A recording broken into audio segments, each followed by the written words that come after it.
Dr. Talati, I'm so thankful that you're taking the time to join us today on here.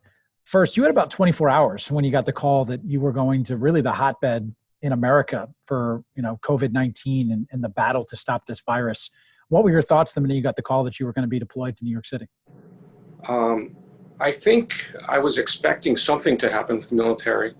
I was surprised. Obviously surprised. My commander had called me, Colonel Ratcliffe had called me Saturday afternoon and said something's going on. So I said, well, you know what, let me just pack up. And then about 7 p.m. That evening, Sergeant Baldwin called me and said, hey, you got orders to show up in MacDill tomorrow morning at 6. Well, I'm a 3-hour drive from MacDill. So, I had dinner with the family and left my house at about 3 o'clock that morning, Sunday morning, and made it to MacDill by 6 a.m. And here we are now, not even a week later. We're seeing patients in the Bronx and hopefully helping the people of New York and New York City. Did you have a feeling that you were going to be called in to fight this virus? I don't know if I had a feeling. I think something was going to happen because of the rate that it was progressing in New York City. So I don't know. I actually thought they were going to call the guard, but I think being medical people, and there's more of us than there are in the guard, I believe. So don't quote me on that one. Yeah. Dr. Talati, I know Port St. Lucie is where you call home. When your family found out that you were going to New York City, what did they say to you? They were sad, obviously, but they knew that's what I do. And so they're like, you got to go. Is that, you can't prepare for something like this, right? An outbreak of this magnitude. I mean, there's not, you train for so much, medically and obviously serving. And I thank you so much for your service, but there's not something that prepares you for something like this, is there? Not really. I would say that, are we prepared for hurricanes in Florida? At least we know they're coming. They come every year. Whereas this is, unfortunately, it happened to us. It's a once in a lifetime event, we hope. And so we train every month we're there. We take care of our people at MacDill and make sure they're medically ready to head out the door. And Colonel Stauffer, he really pushes that on us. And so we've got some healthy people at MacDill, and that facilitated this 24-hour turnaround. You're in New York and you're serving, in the Bronx. When did you arrive in New York City? How long have you been there now? We got here on Sunday, the 5th of April. Okay. So you've been there about 5 days, basically? 5 days, yeah. What have you seen in your 5 days? Were you surprised when you showed up? I mean, did you go in expecting something and maybe was a little different when you were at the Javits Center and serving in the Bronx? Certainly. I've been to New York several times to watch shows and things like that, and it was really eerie.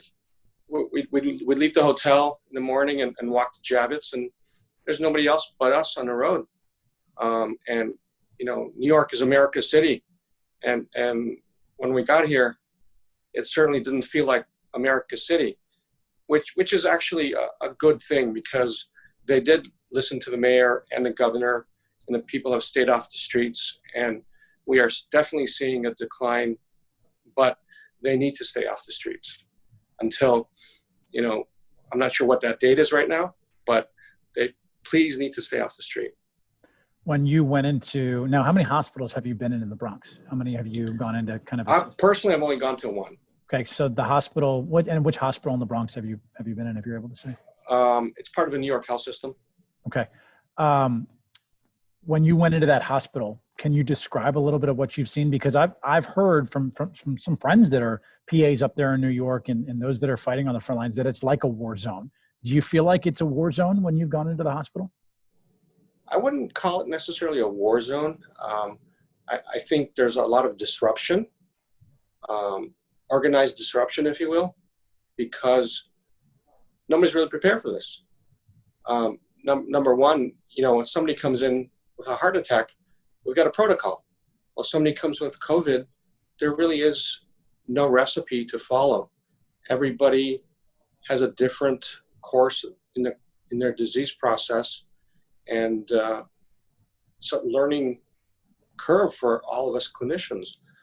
And I'm very honored to be here because the guys I've been with, the docs I've been with, have really done a lot of work with it, seeing it, and they're going to help the rest of the country out, I think.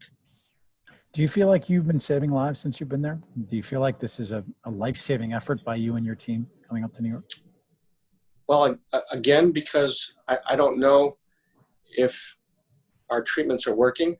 I do know that we've certainly helped the morale of the doctors and the providers here, the nurses. Just by coming up, we certainly helped that, because they're, quite honestly, they're just tired.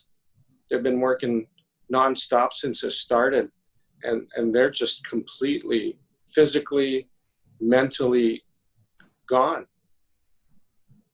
What have they said to you when you've walked into that hospital?